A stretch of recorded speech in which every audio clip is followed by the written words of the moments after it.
শ্লোক নং 27 সকলে বলার চেষ্টা করবেন। তেষাং জ্ঞানী নিত্যযুক্ত এক ভক্তি বিশিষ্যিত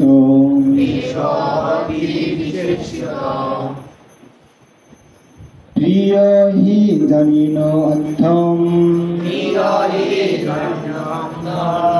অহং সহজ মম প্রিয়। অনুবাদ সকলে বলবেন। এই চার প্রকার ভক্তের মধ্যে নিত্যযুক্ত আমাতে একনিষ্ঠ তত্ত্বজ্ঞানী শ্রেষ্ঠ। কেননা আমি তার অত্যন্ত প্রিয় এবং তিনিও আমার অত্যন্ত প্রিয়। তাৎপর্য জয় জগৎগুরু শ্রীল প্রভুপাদ কি। সব রকম জড় বাসনার কলুষ থেকে মুক্ত হয়ে অর্থাৎ জিজ্ঞাসু জ্ঞানীরা শুদ্ধ ভক্তি পরিণত হতে পারে। কিন্তু এদের মধ্যে সমস্ত জড় বাসনা থেকে মুক্ত তত্ত্বজ্ঞানী বাস্তবিকই শুদ্ধ ভগবত ভক্তি পরিণত হন। এই চার শ্রেণীর মধ্যে যিনি পূর্ণ জ্ঞানবান এবং সেই সঙ্গে ভক্তিপরায়ণ, ভগবান বলেছেন যে তিনি সর্বশ্রেষ্ঠ। জ্ঞানের অন্বেষণ করার ফলে মানুষ উপলব্ধি করতে পারে যে জড় দেহটি থেকে আত্মা ভিন্ন এবং এই তত্ত্ব অনুসন্ধানের পথে উত্তরোত্তর উন্নতি লাভ করার মাধ্যমে নিরাকার ব্রহ্ম পরমাত্মার জ্ঞান উপলব্ধি করা যায়। পূর্ণরূপে শুদ্ধ হওয়ার পর নিজেকে ভগবানের নিত্য দাস রূপে উপলব্ধি করা যায়। সুতরাং শুদ্ধ ভক্তের সঙ্গ লাভ করার ফলে অর্থাৎ জিজ্ঞাসু জ্ঞানী সকলেই শুদ্ধ হন। কিন্তু যে মানুষ প্রাথমিক সাধনা অবস্থায় ভগবান সম্পর্কে পূর্ণ জ্ঞান সম্পন্ন এবং সেই সঙ্গে ভক্তিপরায়ণ, তিনি ভগবানের অতিশয় প্রিয়। যিনি ভগবানের অপ্রাকৃত তত্ত্ব সম্বন্ধে শুদ্ধ জ্ঞানে অধিষ্ঠিত ভক্তিযোগের পথে তিনি এমনই সুরক্ষিত যে জড় জগতের কোনো কলুষে তাকে স্পর্শ করতে পারে। জয় জগৎগুরু শ্রীল প্রভুপাদ কি। হরে কৃষ্ণ। উপস্থিত সকলকে জানান আমার বৈষ্ণব প্রণাম। বাঞ্ছা কল্পিতর কৃপা সিদ্ধিপ্রতায়ন পাবন বৈষ্ণব। আজকে বিশেষ একটা তিথি, বিশেষ দিন। আজকে হচ্ছে কি একাদশী। একাদশী তিথি। বিশেষ করে আমরা ধারাবাহিকভাবে এই গীতা পাঠ করে আসতেছি। তো আমরা গত শ্লোকে কি পড়ে আসছি? চার ধরনের কি কথা বলা হয়েছে? চার ধরনের পুণ্যবান ব্যক্তির কথা বলা হয়েছে। সেখানে বলা হয়েছে কি চার ধরনের পুণ্যবান ব্যক্তির কি হয়? ভগবানের শরণাগত হয়। কে কে? অর্থাৎ জিজ্ঞাসু এবং এর আগের শ্লোকে কি বলা হয়েছে? যে চার ধরনের ব্যক্তি কি হয় না? ভগবানের শরণাগত হয় না। কি কোন কোন ব্যক্তিরা? মূঢ়, নরাধম, মায়া অপহৃত জ্ঞানা এবং আসুরিক ভাব সম্পূর্ণ ব্যক্তিরা কি হয় না? ভগবানের শরণাগত হয় না। এবং চার ধরনের ব্যক্তি কি হয়? ভগবানের শরণাগত হয়। তো আজকের এই শ্লোকে বর্ণনা করা হয়েছে যে এই যে চার প্রকার পুণ্যবান ব্যক্তি যে ভগবানের কি হন? শরণাগত হন। এদের মধ্যে কে প্রিয়? এদের মধ্যে হচ্ছে যিনি একনিষ্ঠ তত্ত্বজ্ঞানী, তিনি হচ্ছে কি আমার। তো বিশেষ করে এই যে অর্থাৎ জিজ্ঞাসু জ্ঞানী, এনারা হচ্ছে পুণ্যবান কিন্তু শুদ্ধ ভক্ত। এই কি করে? এই ধরনের ব্যক্তিরা কি হয়? ভগবানের শরণাগত হয় এবং ভগবানের শরণ গ্রহণ করার ফলে, ভগবত ভক্তি অনুসরণ করার ফলে আস্তে আস্তে কি হয়? শুদ্ধ ভক্তে পরিণত হয়। তো বিশেষ করে জ্ঞানী ভক্তরা জানে যে ভগবান বলতে কেউ আছে, কিন্তু পূর্ণাঙ্গভাবে তারা কি নয়? ভগবানকে পূর্ণাঙ্গভাবে তারা জানে। তত্ত্বগতভাবে যখন যিনি ভগবানের সেবা করেন তখনই তিনি কি হন, শুদ্ধ ভক্তে পরিণত হন। আমরা গতকালকে আলোচনা করেছিলাম যে আর্থ অর্থাৎ কি বিপদে পড়ে ভগবানকে স্মরণ। কে করেছিল? কে? গজেন্দ্র। যখন বিপদে পড়েছিল, কুমির তাকে কি করেছে? আক্রমণ করেছে। তখন তিনি কার শরণাগত হয়েছিলেন? ভগবানের শরণাগত। তার সুর দিয়ে একটা পদ্ম ফুল নিয়ে ভগবানের কাছে প্রার্থনা করেছে। সেটা ভাগবতে খুব সুন্দরভাবে বর্ণনা করা আছে। আর্থ অর্থাৎই কে রাজ্য লাভ করার জন্য কে ভগবানের কাছে প্রার্থনা করেছিল? গতকালকে আলোচনা করা হয়েছে। ধ্রুব মহারাজ। আমি কালকে বলছিলাম যে ধ্রুব মহারাজের পিতার নাম কি ছিল? উত্তানপাদ। তার মাতা কে ছিল? সুনীতি। সুরুচি আর সুনীতি, উত্তানপাদের দুই পত্নী ছিল, সুনীতি এবং সুরুচি। তো সুরুচির পুত্র হচ্ছে উত্তম। যখন উত্তানপাদ ওনার পুত্রকে কোলে নিয়েছিল তখন ধ্রুব মহারাজ কি তার কোলে উঠতে চেয়েছিল, কিন্তু তার বিমাতা তাকে কি করেছে? না করেছে। এই ক্ষোভে সে কি করে? বনে গিয়ে তপস্যা করে। বনে গিয়ে তপস্যা করতে যাচ্ছিল, মাঝপথে কার দেখা হয়েছিল? নারদ। নারদ মুনি তাকে না করেছিল, অনেকবার বাধা করেছিল, কিন্তু তারপরে তিনি না, আমি তপস্যা, আমি ভগবানকে লাভ করবো, আমার এটা চাই রাজ্য, এরকম কঠোর তপস্যা করেছিল। নারদ মুনি তাকে কি দেয়? মন্ত্র দেয়। তার দৃঢ়তা দেখে পরবর্তীতে তিনি কি, যখন ভগবান তাকে দর্শন দিয়েছে চতুর্ভুজ রূপে, তখন সে জড়জগতের বন্ধনের কথা, জড়জগতের মায়া, জড়জগতের যে সম্পদ, সেই সমস্ত সম্পদের কথা কি ভুলে গেছে। তার আর কি চাই না, আমার রাজ্য চাই। জয় শ্রী জগন্নাথ মধুর সুলতান মহারাজ।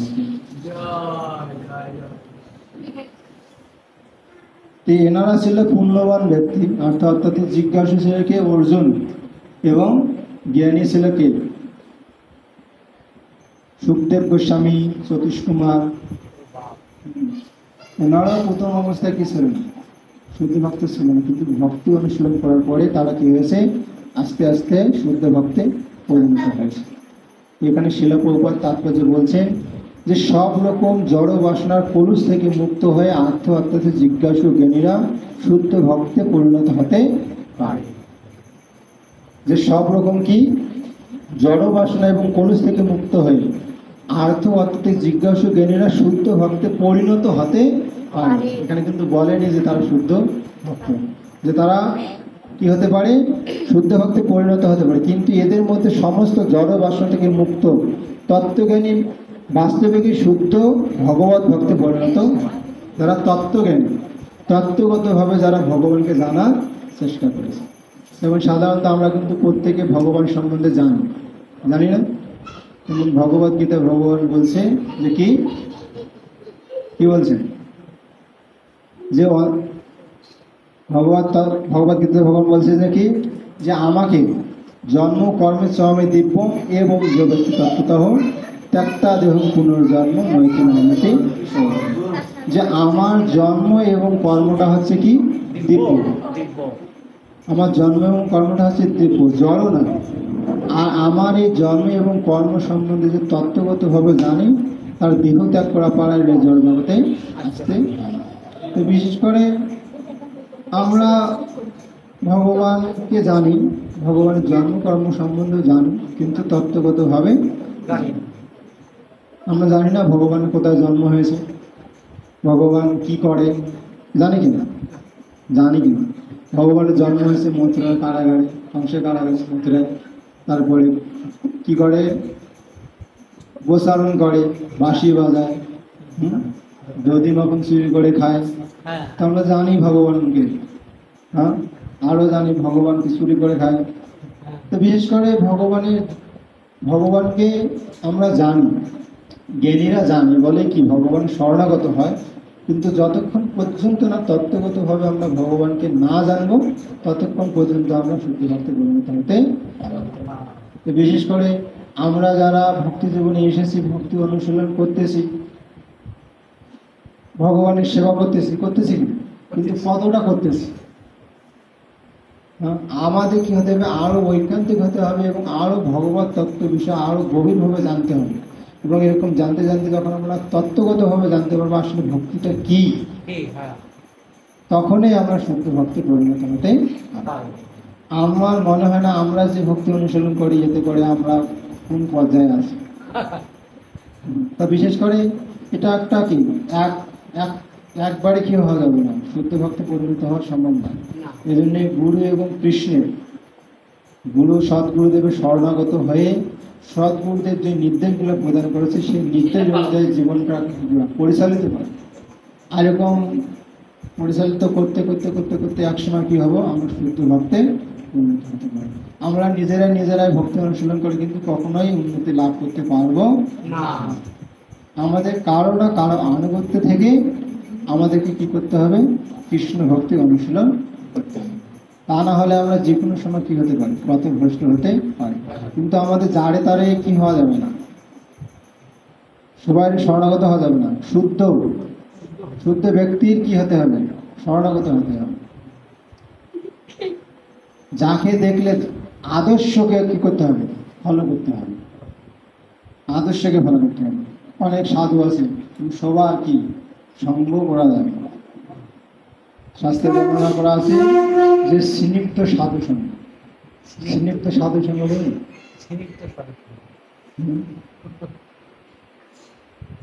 কারণ আমাদেরকে কাউকে কি করা যাবে না, অবহেলা। আপনার আমার বিষয় আপনাকে ভালো লাগেনি, আপনি আমার থেকে দূরে থাকবেন, বুঝতে পেরেছেন? এখন আমিও সাধু আপনিও সাধু, আমার কিছু বিষয় আপনাকে খারাপ লাগতে পারে, আপনাকে বুঝতে হবে যে না এই বিষয়গুলো হয় না, ওর সঙ্গে এই গভীর হওয়া যাবে না। তা আমাদের সবসময় কি করতে হবে, আদর্শটাকে কি করতে হবে, ফলো করতে হবে। প্রভুপাদ, গুরু মহারাজ এবং যারা শুদ্ধ বৈষ্ণব আছে তারা কিভাবে জীবনটাকে পরিচালিত করতেছে এবং তারা কিভাবে দিক নির্দেশনা দিয়েছে, সেই অনুযায়ী আমাদের জীবনটাকে কি করতে হবে, পরিচালনা করতে হবে। আমাকে যদি অনুসরণ করে চলে তাহলে শেষ, বুঝতে পারছেন? বিশেষ করে এটা খুব গুরুত্বপূর্ণ ভক্তি জীবনে এই সঙ্গের ব্যাপারটা খুব গুরুত্বপূর্ণ। কারণ এই সঙ্গটা কি বলবো, এতটাই ভালো আবার এতটাই খারাপ। আপনি যেরকম সঙ্গ করবেন আপনার কি সেরকম চেতনা হবে এবং সে আপনি যদি রাজনীতিবিদদের সঙ্গে বাইর হন কি হবে, রাজনীতিবিদ হবেন। মদ খোরের সঙ্গে যদি বাইর হন কি মদ খাওয়া শিখবেন, হরিনাম করা শিখবেন। সাধুদের সঙ্গে বাইর হলে সাধু। তো যাই হোক, এটা খুব গুরুত্বপূর্ণ। তা আমাদের কি করতে হবে, ভক্তি জীবনটা খুব গুরুত্বপূর্ণ একটা জীবন। আর আমরা এখানে এসেছি ভক্তি করার জন্য, এবং শাস্ত্রে বিভিন্নভাবে আমাদেরকে কি বলছে, আমরা কিভাবে ভক্তি অনুশীলন করবো। হ্যাঁ, আমরা কিভাবে ভক্তি অনুশীলন করবো সেই সম্বন্ধে শাস্ত্রে খুব সুন্দর করে বর্ণনা করা আছে। তা আমরা যেহেতু কি এই চার ধরনের ব্যক্তির মধ্যে পড়ি মনে হয়, হ্যাঁ পড়ি কিনা? এখন আমাদের কি হতে হবে, আমরা পুণ্যবান বিদায় আমরা কি আজকে মন্দিরে এসেছি, এই ভগবানের কথা শ্রবণ করতেছি, না হলে তো সম্ভব ছিল না। সম্ভব? কতজন মানুষ দেখুন রাস্তায় ঘুরে বেড়াচ্ছে, আসতেছে মন্দিরে, কতজন মানুষ আজকে একাদশী ব্রত আছে। আমরা ভগবানের আমরা একটু হয়তো বা কি পুণ্যবান, এই জন্য আমরা আজকে মন্দিরে এসেছি, একাদশী ব্রত করছি, আজকে ভগবানের কথা শ্রবণ করতেছি। এখন আমাদেরকে কি হতে হবে, শুদ্ধ হতে হবে। আমরা এখন যে অবস্থায় আছি আমাদেরকে আরো কি জানার চেষ্টা করতে হবে, ভগবান সম্বন্ধে কি করতে হবে, জানার প্রয়াস করতে হবে, এবং জেনে আমাদেরকে সেই বিষয়গুলো কি করতে হবে, আচরণ করতে হবে। তাহলে আমরা আস্তে আস্তে আস্তে আস্তে একসময় কি হবো, শুদ্ধ ভক্তে পরিণত। এই জন্যে কৃষ্ণ ভাবনামৃতটা খুব গুরুত্বপূর্ণ একটা বিষয়। কারণ বহু জন্মের পরে কেউ কি হয়, ভগবানের শরণাগত। ভগবদ্গীতা ভগবান বলছে যে বহু নাম জন্ম নাম মন্ত্র যেন বান মন্ত্র বাসুদেব সর্বভূত স্বআত্মা, যে বহু জন্মের পর কোনো তত্ত্বজ্ঞানী ব্যক্তি বলছে, কোনো তত্ত্বজ্ঞানী ব্যক্তি আমাকে জেনে কি হয়, আমার শরণাগত হয়। বহু এক জন্মে কিন্তু নয়, বহু বহু জন্মের পর কোনো তত্ত্বজ্ঞানী ব্যক্তি, জ্ঞানী ব্যক্তি নয়, তত্ত্বজ্ঞানী ব্যক্তি আমাকে জেনে আমার শরণাগত হয়, সেরকম ব্যক্তি অত্যন্ত কি দুর্লভ। আমরা আজকে আমরা এখানে আমরা আজকে হরিভজন করার একটা সুযোগ পেয়েছিলাম, আমরা আসছি, আমরা ভগবানকে জানতে পেরেছি, ভগবানের কথা শ্রবণ করতেছি। আমরা কিন্তু কেউ সাধারণ নই এখানে যারা উপস্থিত আছে, বুঝতে পেরেছেন? এই জন্যে আমাদেরকে কি করতে হবে, এখন এগিয়ে যেতে হবে, এগিয়ে যেতে হবে। সেই সুযোগ আমাদের আসে। এখন আমরা মনুষ্য জন্ম পেয়েছি, দুর্লভ একটা মনুষ্য জন্ম পেয়েছি। ভগবান আমাদের ভগবান আমাদের তার সেবা করা কি দিয়েছে, সুযোগ দিয়েছে। এখন যদি এই মনুষ্য জন্ম পেয়ে যদি আমরা আমাদের এই সুযোগটাকে কাজে না লাগাই, তাহলে বোকামি ছাড়া কোনো কিছুই নেই। কোনো কিছু হ্যাঁ, কোনো কিছু। এই আমরা সুযোগ পেয়েছি, ভগবান আমাদেরকে সেই সুযোগ করে দিয়েছে। অন্য কোনো জন্মে কিংবা অন্য কোনো কি জনিতে আপনি কি করতে পারবেন না, ভগবানের সেবা করতে পারবেন। 84 লক্ষ জীব প্রজাতি আছে, 84 লক্ষ। আপনি পশু পাখিরা কি ভগবানের সেবা পুজো করতে পারবে? তারা জানে, নিজেকে জানার চেষ্টা করে কখনো? কিংবা অন্যান্য যে জীবজন্তুরা আছে, একমাত্র মানুষই কি পারে, নিজেকে জেনে, ভগবানকে জেনে, ভগবান শরণাগত হয়ে ভগবানের সেবা করে ভগবানের কাছে ফিরে যেতে পারে। এবং অন্যান্য যে জীবজন্তুরা আছে, তার প্রকৃতির নিয়মে তাদের কি হবে, জন্ম হবে এবং মৃত্যু। কিন্তু আমাদের জন্ম এবং মৃত্যুটা হবে আমাদের কর্মফল, যেটা ভগবদ্গীতা ভগবান বলছে, পুরুষ প্রকৃতি স্তরে ভূমিতে প্রকৃতি জানবেন কারণ আমরা সংঘর্ষ শস্যজনে। আমরা যেরকম কর্ম করব আমাদের সেরকম কি হবে। যেমন আমরা এই জগতে আমরা দেখতে পারি, কেউ জন্মগত ভাবে কুটিপতি, আর কেউ জন্মগত ভাবেই দেখুন যে একবেলা যে খাবে সেই খাবারটুকু না। কেউ আবার দেখুন যে কত সুন্দর, আবার কেউ দেখুন কি কুৎসিত। হ্যাঁ, কেউ দেখুন যে বিদ্যায় শিক্ষায় কত প্রতিষ্ঠিত, আবার কেউ দেখুন যে নেই। কেন এরকম জানেন? এটা হচ্ছে কর্মফল। আজকে যারা প্রতিপত্তি, যারা আজকে কি বলবো, উচ্চ পরিবারে যাদের জন্ম হয়েছে, উচ্চ শিক্ষিত, তারা পূর্বজন্মে সাধারণ কেউ ছিল, তারা পূর্বজন্মে সুকৃতিবান ছিল, পুণ্যবান ছিল, বিদায় আজকে তারা কি এই এখানে এসে তারা উচ্চ শিক্ষিত, উচ্চ পরিবারে, উচ্চ কুলে তাদের কি হয়েছে, জন্ম হয়েছে। আর এটা পেয়ে যদি তারা কি করে, এটা পেয়ে যদি তারা নিজের ইন্দ্রিয় তৃপ্তি সাধনের জন্য ব্যবহার করে, পরবর্তীতে আবার তাকে কি এরকম একটা জন্মগ্রহণ করতে হবে। এই জন্য আমাদেরকে কি করা উচিত, ভগবানের সেবা করা উচিত। তাহলে আমরা কি আসলে এই জগতে আসলে আমরা থাকার জন্য আসিনি, কিন্তু আমরা এই জড় জগতে এসে সেটা ভুলে গেছি। আমরা এই জড় জগতে এসেছি কিন্তু ভগবানের সেবা করার জন্য, কিন্তু সেটা ভুলে গেছি। এই জড় জগতের মায়ার দ্বারা আবদ্ধ হয়ে, জড় কামনা বাসনার দ্বারা আবদ্ধ হয়ে স্ত্রী, পুত্র, সন্তান, ধন সম্পদ, টাকা পয়সা, আত্মীয় স্বজন, এসবের মায়ায় পড়ে আমাদের জীবনের উদ্দেশ্যটাই ভুলে গেছে। কিন্তু আমাদের জীবনের উদ্দেশ্যটা ভুলে যাওয়া কি, কিন্তু মায়া আবার ছাড়বে না। হ্যাঁ, আমরা যারা বিশেষ করে কৃষ্ণ ভবনামতে এসেছে, যারা আসলে তাদের কথা বলছি না, যারা এসেছে, আমরা যারা এসেছি, আমরা জানি না যে আমি অন্য কথা বলছি না, আমি এখানে এসেছি কেন এসেছি মন্দিরে জানেন? এখনকার চিন্তার কথা বলছি না, যখন এসেছি তখনকার চিন্তার কথা বলছি। তখন একটা চিন্তা ছিল যে না, এই জগতে তো আসলে আমার বলতে কিছু নেই, কিংবা আমি তো এখানে এই ইন্দ্রিয় তৃপ্তি সাধন করার জন্য আসিনি। আমি তো আমার জীবনের উদ্দেশ্য হচ্ছে ভগবানের সেবা করা। না, সব কিছু না, ভগবানের সেবা করতে হবে। কিন্তু যখন আসলাম তখন একটার পর একটা মা দাম, এটা আমার। হ্যাঁ, কিন্তু যারা বিশেষ করে যারা ভক্তি জীবনে এসেছে, তারা কিন্তু সবাই জানে যে আসলে আমার বলতে কিছু নেই। এই জড় জগৎটা হচ্ছে একটা মায়া, আর আমি কি নই, দেহ নেই, আমি হচ্ছে আত্মা। আর আমার উদ্দেশ্য হচ্ছে ভগবানের সেবা করা।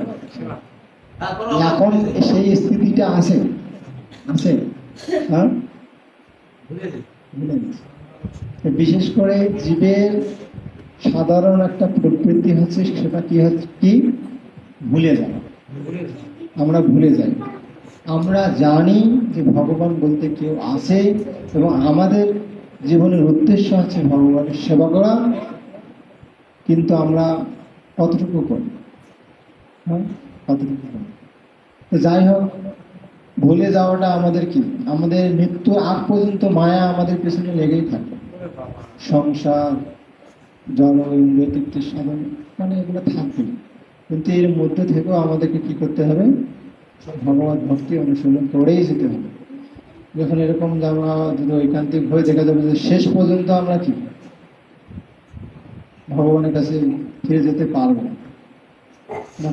এখন হয়তো বা মায়ার দ্বারা কি হয়ে আছে, কিন্তু যখন আমরা করতে করতে এক সময় কি মায়ার বন্ধন থেকে মুক্ত হতে পারি। কিন্তু এটা খুব কঠিন, এটা খুব কঠিন। ভগবদ্গীতা ভগবান বলছে যে দৈবী হেসা গুণময়ী মর মা দূরত্বে, যে ভগবানের এই যে দৈবী মায়া, এটা অতিক্রম করা খুব কঠিন।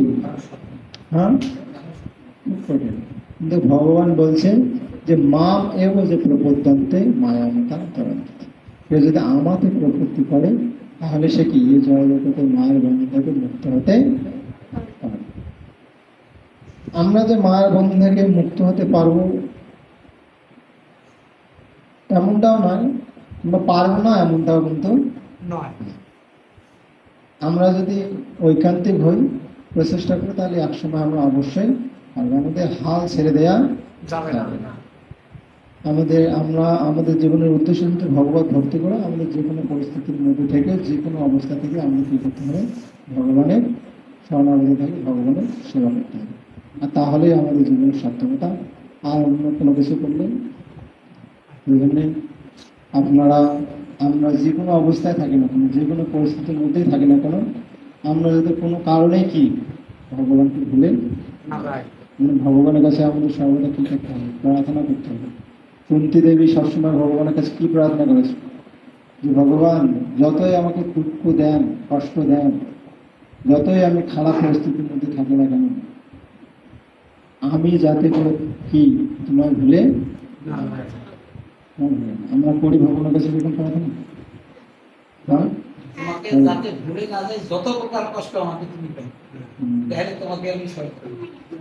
আমরা আসলে ভগবানের এখানে আমরা আসবো মানে কি, ভগবানের কাছে আমাদের প্রার্থনা করতে হবে।